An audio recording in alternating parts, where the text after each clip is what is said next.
दोस्तों teaser release कर दिया गया है ट्रेंडिंग स्टार खेसारी यादव के छठवें और नए होली वीडियो गाने का। दोस्तों बात करेंगे इसी टीजर और इसी गाने के बारे में, वीडियो को लास्ट तक देखिएगा।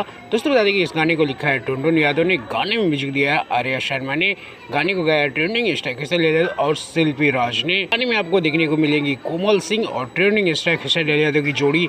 ये जोड़ी जब भी आती है तहलका मचाती है हमारी भोजपुरी इंडस्ट्री में, और ये जोड़ी फिर से वापस आ रही है इस होली के मौसम में। दोस्तों बता दें कि टीजर रिलीज किया गया है अनंता म्यूजिक भोजपुरी यूट्यूब चैनल से। टीजर काफी कमाल का है, ट्रेंडिंग स्टार खेसारी यादव तो गजब लग रहे हैं। कोमल सिंह इसमें अपनी अदाएं बिखरी हैं। दोस्तों काफी कमाल का टीजर बनाया गया है, वीडियो क्वालिटी जबरदस्त लगती है, म्यूजिक भी अच्छा लग रहा है।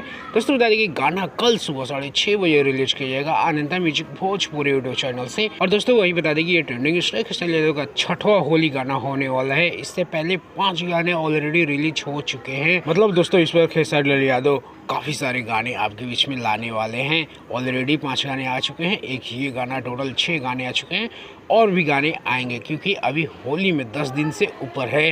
दोस्तों मान के रखिए, बवाल होगा।